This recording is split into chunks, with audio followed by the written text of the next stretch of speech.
Hello बच्चों, कैसे हो आप सभी। उम्मीद करता हूँ आप सभी ठीक होंगे और आपकी तैयारी भी अच्छे से चल रही होगी। जैसा कि आपको पता है, आपको इस चैनल पर हर एक एग्जाम के लिए जो भी जीएस एंड जीके के मोस्ट इंपोर्टेंट क्वेश्चंस होते हैं वो आपको इस चैनल पर क्लास के थ्रू कराए जाते हैं। तो आज जो आपकी क्लास है वो यूपी पुलिस के अकॉर्डिंग रहने वाली है, यूपी स्पेशल की। इसमें आपको यूपी स्पेशल के जो भी जीएस एंड जीके के मोस्ट इंपोर्टेंट क्वेश्चंस हैं वो आज आपको इस क्लास में देखने को मिलेंगे।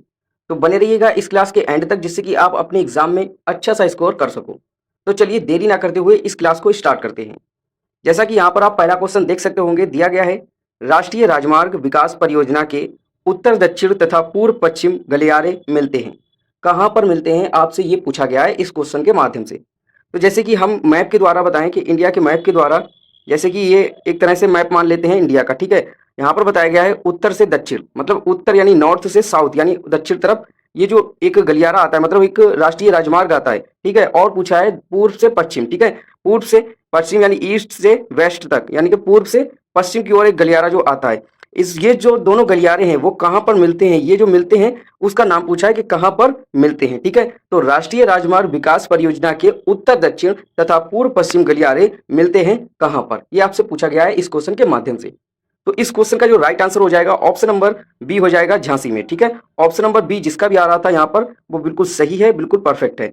राष्ट्रीय राजमार्ग विकास परियोजना के उत्तर दक्षिण तथा पूर्व पश्चिम गलियारे झांसी में मिलते हैं, ठीक है। ये क्वेश्चन जो है मोस्ट इंपोर्टेंट रहने वाला है आपकी एग्जाम को लेकर। ये क्वेश्चन ज्यादातर आपको हर एक एग्जाम में देखने को मिलेगा, मोस्ट इंपोर्टेंट क्वेश्चन है, तो इसको आप अपनी नोटबुक में नोट भी कर लीजिएगा। चलिए अगले क्वेश्चन की ओर बढ़ते हैं। अगला क्वेश्चन आप यहाँ पर देख सकते होंगे, दिया गया है निम्न में से जीटी रोड, ठीक है। निम्न में से जीटी रोड कहाँ से नहीं गुजरती है। मतलब कहने का तात्पर्य यहाँ पर यह है कि यहाँ पर आपके सामने 4 शहरों के नाम दिए गए हैं, इसमें आपको बताना है कि निम्न में से जीटी रोड कहाँ से नहीं गुजरती है, ठीक है। नहीं गुजरती है आपसे ये पूछा गया है। तो यहाँ पर आपके सामने 4 ऑप्शन है, इलाहाबाद से, आगरा से, अलीगढ़ से या मुगल सराय से। तो यहाँ पर जो आपका राइट आंसर हो जाएगा ऑप्शन नंबर सी हो जाएगा, अलीगढ़ से, ठीक है। तो जीटी रोड कहाँ से नहीं गुजरती है, तो अलीगढ़ से नहीं गुजरती है। ऑप्शन नंबर सी आपका बिल्कुल सही हो जाएगा। जिसका भी ऑप्शन नंबर सी आ रहा था बिल्कुल सही है, बिल्कुल परफेक्ट है। चलिए अगले क्वेश्चन की ओर बढ़ते हैं। अगला क्वेश्चन आप यहाँ पर देख सकते होंगे, दिया गया है उत्तर प्रदेश यानी यूपी से प्रारंभ होने वाला राष्ट्रीय जलमार्ग वन, ठीक है। राष्ट्रीय जलमार्ग वन कितना लंबा है, ये आपसे पूछा गया है। मतलब कहने का यहाँ पर यह है कि उत्तर प्रदेश में या उत्तर प्रदेश से प्रारंभ होने वाला, ठीक है, उत्तर प्रदेश से प्रारंभ होने वाला राष्ट्रीय जलमार्ग वन, ठीक है, राष्ट्रीय जलमार्ग संख्या वन, यहाँ पर जलमार्ग की बात हो रही है, ठीक है। जलमार्ग संख्या वन कितना लंबा है ये आपसे पूछा गया है। तो इस क्वेश्चन का जो राइट आंसर हो जाएगा ऑप्शन नंबर ए हो जाएगा, 912 किलोमीटर, ठीक है। जिसका भी ऑप्शन नंबर ए आ रहा था बिल्कुल सही है, बिल्कुल परफेक्ट है। अच्छा चलिए मुझे कमेंट में ये बताइए कि राष्ट्रीय जलमार्ग संख्या वन को किस नाम से जाना जाता है। इसको आप कमेंट में हमें बताइए कि राष्ट्रीय जलमार्ग संख्या वन को किस नाम से जाना जाता है और ये कहां से कहां तक है, ठीक है। इसकी लंबाई जो थी वो 912 किलोमीटर हो गई। ऑप्शन नंबर ए आपका बिल्कुल सही हो जाएगा। चलिए अगले क्वेश्चन की ओर बढ़ते हैं। अगला क्वेश्चन आप यहाँ पर देख सकते होंगे, दिया गया है गंगा नदी के निम्न में से किस भाग को, ठीक है, गंगा नदी के निम्न में से किस भाग को राष्ट्रीय जलमार्ग घोषित किया गया है। कहने का तात्पर्य यहाँ पर यह है कि गंगा नदी के निम्न में से किस भाग को राष्ट्रीय जलमार्ग घोषित किया गया है, ठीक है। इस टाइप के क्वेश्चन आपके एग्जाम में मोस्टली पूछे जा सकते हैं, बहुत ही इंपॉर्टेंट रहने वाले हैं आपको एग्जाम को लेकर। तो इन क्वेश्चनों को आप अपनी नोटबुक में नोट भी करते रहिएगा, ठीक है। पूछा गया है गंगा नदी के निम्न में से किस भाग को राष्ट्रीय जलमार्ग घोषित किया गया है। तो किस भागों को किया गया है, यहाँ पर जो आपका राइट आंसर हो जाएगा ऑप्शन नंबर ए हो जाएगा, इलाहाबाद से हल्दिया, ठीक है। ऑप्शन नंबर ए आपका बिल्कुल सही हो जाएगा। जिसका भी ऑप्शन नंबर ए आ रहा था बिल्कुल सही है, बिल्कुल परफेक्ट है। गंगा नदी के जो निम्न में भाग है उसको राष्ट्रीय जलमार्ग घोषित किया गया, वह भाग है इलाहाबाद से हल्दिया, ठीक है। इलाहाबाद से हल्दिया जो भाग है, ठीक है, गंगा नदी का, उसको राष्ट्रीय जलमार्ग घोषित किया गया है। तो यहाँ पर जो आपका राइट आंसर हो जाएगा ऑप्शन नंबर ए बिल्कुल सही हो जाएगा। जिसका भी ऑप्शन नंबर ए आ रहा था बिल्कुल सही है, बिल्कुल परफेक्ट है। चलिए अगले क्वेश्चन की ओर बढ़ते हैं।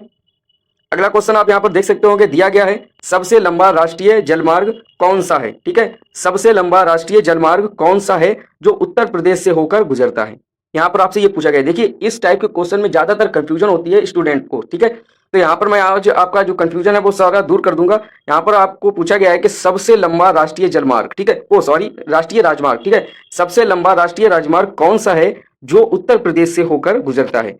सबसे लंबा राष्ट्रीय राजमार्ग कौन सा है जो उत्तर प्रदेश से होकर गुजरता है, आपसे ये पूछा गया है, ठीक है। तो सबसे लंबा राष्ट्रीय राजमार्ग कौन सा है ये आपको बताना है, जो कि यूपी यानी उत्तर प्रदेश से होकर गुजरता है, ठीक है। तो इस क्वेश्चन का जो राइट आंसर हो जाएगा ऑप्शन नंबर सी हो जाएगा, ठीक है। ऑप्शन नंबर सी हो जाएगा, ऑप्शन नंबर सी जिसका भी आ रहा था बिल्कुल सही है, बिल्कुल परफेक्ट है। इसको NH2 या NH19, ठीक है, NH19 भी कहते हैं, ठीक है। चलिए अगले क्वेश्चन की ओर बढ़ते हैं। अगला क्वेश्चन आप यहाँ पर देख सकते होंगे, दिया गया है उत्तर प्रदेश भारतीय संघ में, ठीक है, उत्तर प्रदेश भारतीय संघ में कितने राज्यों के साथ अपनी सीमा साझा करता है। यहाँ पर आपको यह बताना है कि उत्तर प्रदेश जो है, ठीक है, उत्तर प्रदेश जो है वो भारतीय संघ में, मतलब भारत के संघ में कितने राज्यों के साथ अपनी सीमा साझा करता है, ये आपको बताना है कि उत्तर प्रदेश भारतीय संघ में कितने राज्यों के साथ अपनी सीमा साझा करता है, ठीक है। तो कितने राज्यों के साथ करता है आपको ये बताना है, ठीक है। तो यहाँ पर जो आपका राइट आंसर हो जाएगा option number C, option number B हो जाएगा, ठीक है। ऑप्शन नंबर बी आपका बिल्कुल सही हो जाएगा, 8 राज्यों के साथ, ठीक है। 8 राज्यों के साथ जो है वो सीमा साझा करता है। तो ऑप्शन नंबर बी यहाँ पर आपका बिल्कुल सही हो जाएगा। जिसका भी ऑप्शन नंबर बी आ रहा था बिल्कुल सही है, बिल्कुल परफेक्ट है, ठीक है। उत्तर प्रदेश भारतीय संघ में कितने राज्यों के, उत्तर प्रदेश जो है भारतीय संघ में कितने राज्यों के साथ अपनी सीमा साझा करता है, तो 8 राज्यों के साथ, ठीक है। ऑप्शन नंबर बी आपका बिल्कुल सही हो जाएगा। जिसका भी ऑप्शन नंबर बी आ रहा था बिल्कुल सही है, बिल्कुल परफेक्ट है। चलिए अगले क्वेश्चन की ओर बढ़ते हैं। अगला क्वेश्चन आप यहाँ पर देख सकते होंगे, दिया गया है कि पंचायती राज प्रशिक्षण संस्थान, ठीक है, पंचायती राज प्रशिक्षण संस्थान उत्तर प्रदेश यानी यूपी में निम्नलिखित में से किस स्थान पर स्थापित है। ये आपसे पूछा गया है इस क्वेश्चन के माध्यम से। तो आपको बताना है कि पंचायती राज प्रशिक्षण संस्थान जो है, जो कि उत्तर प्रदेश में निम्नलिखित में से किस स्थान पर स्थापित है, कि सही है, ठीक है, किस स्थान पर स्थापित है, आपसे ये पूछा गया है। तो इस क्वेश्चन का जो राइट आंसर होगा आपके जरिए से क्या हो सकता है, चलिए कमेंट में बताइए इस क्वेश्चन का आंसर। देखिए इस क्वेश्चन का जो आंसर हो जाएगा, जैसे कि यहाँ पर जो बताया गया है कि पंचायती राज प्रशिक्षण संस्थान जो कि उत्तर प्रदेश में है वह किस स्थान पर जो है स्थापित है, ये आपको बताना था। तो इस क्वेश्चन का जो राइट आंसर हो जाएगा ऑप्शन नंबर सी हो जाएगा, लखनऊ, ठीक है। ऑप्शन नंबर सी आपका बिल्कुल सही हो जाएगा। जिसका भी ऑप्शन नंबर सी आ रहा था बिल्कुल सही है, बिल्कुल परफेक्ट है। ऑप्शन नंबर सी लखनऊ आपका राइट आंसर हो जाएगा। चलिए अगले क्वेश्चन की ओर बढ़ते हैं। अगला क्वेश्चन आप यहाँ पर देख सकते होंगे, दिया गया है यूपी, ठीक है, यूपी या कहें उत्तर प्रदेश, ठीक है, उत्तर प्रदेश विधानसभा, यूपी विधानसभा के प्रथम अध्यक्ष थे, ठीक है। ये क्वेश्चन मोस्ट इंपोर्टेंट रहने वाला है, आपके एग्जाम को लेकर पूछा जा सकता है आपके एग्जाम में कि यूपी यानी उत्तर प्रदेश विधानसभा के प्रथम अध्यक्ष कौन थे, ये आपसे पूछा जा सकता है आपके एग्जाम में, ठीक है। तो इस क्वेश्चन को भी आप अपनी नोटबुक में जरूर नोट कर लीजिएगा। पूछा गया है यूपी विधानसभा के प्रथम अध्यक्ष थे, वह कौन थे, उनका नाम, इस क्वेश्चन का आंसर आपको बताना है कि उनका नाम क्या था, ठीक है, जो कि यूपी विधानसभा के प्रथम अध्यक्ष थे। तो इस क्वेश्चन का जो राइट आंसर हो जाएगा ऑप्शन नंबर बी हो जाएगा, पुरुषोत्तम दास टंडन, ठीक है। ऑप्शन नंबर बी आपका बिल्कुल सही हो जाएगा। जिसका भी ऑप्शन नंबर बी आ रहा था बिल्कुल सही है, बिल्कुल परफेक्ट है। यूपी विधानसभा के प्रथम अध्यक्ष कौन थे, तो पुरुषोत्तम दास टंडन, ठीक है, पुरुषोत्तम दास टंडन जी थे, ठीक है। ऑप्शन नंबर बी आपका बिल्कुल सही हो जाएगा। चलिए अगले क्वेश्चन की ओर बढ़ते हैं। अगला क्वेश्चन आप यहाँ पर देख सकते होंगे, दिया गया है राज्य के पंचायती राज संस्थानों, ठीक है, राज्य के पंचायती राज संस्थाओं में महिलाओं के लिए आरक्षण है, कितना आरक्षण है आपसे ये पूछा गया है, ठीक है। राज्य के पंचायती राज संस्थाओं में महिलाओं के लिए, ठीक है, महिलाओं के लिए आरक्षण है, कितना है ये आपसे पूछा गया है। मोस्ट इंपोर्टेंट क्वेश्चन है आपके एग्जाम को लेकर। तो यहाँ पर जो आपका राइट आंसर हो जाएगा ऑप्शन नंबर सी हो जाएगा, कुल स्थान का 1/3, ठीक है, कुल स्थान का 1/3 आपका राइट आंसर हो जाएगा। जिसका भी ऑप्शन नंबर सी आ रहा था बिल्कुल सही है, बिल्कुल परफेक्ट है। पूछा गया था कि राज्य के पंचायती राज संस्थाओं को या संस्थाओं में महिलाओं के लिए आरक्षण है कितना, ठीक है, कितना आरक्षण है आपसे ये पूछा गया था। तो ऑप्शन नंबर सी आपका बिल्कुल सही हो जाएगा, कुल स्थान का 1/3, ठीक है, कुल स्थान का 1/3 आपका राइट आंसर हो जाएगा।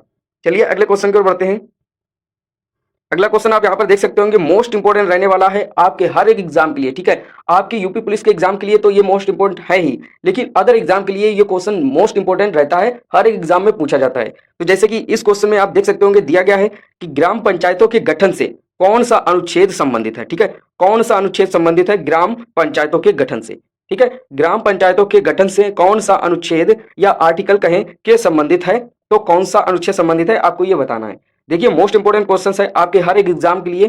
दिया गया है ग्राम पंचायतों के गठन से कौन सा अनुच्छेद संबंधित है, तो इसका जो राइट आंसर हो जाएगा ऑप्शन नंबर ए हो जाएगा, अनुच्छेद 40, ठीक है, अनुच्छेद 40 आपका राइट आंसर हो जाएगा। जिसका भी ऑप्शन नंबर ए आ रहा था बिल्कुल सही है, बिल्कुल परफेक्ट है। आपका राइट आंसर हो जाएगा ऑप्शन नंबर ए, अनुच्छेद 40, ठीक है।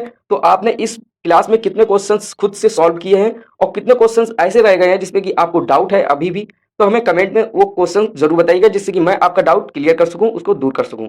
अगर आप इस चैनल पर नए आए हैं तो इस चैनल को सब्सक्राइब जरूर कर लीजिएगा, जिससे कि आपको हर एक जीएस एंड जीके की मोस्ट इंपोर्टेंट क्लासेस जो होती हैं वो समय पर मिलती रहें।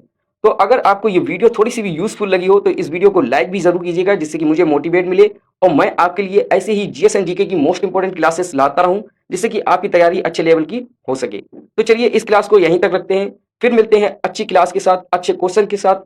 तब तक के लिए टेक केयर।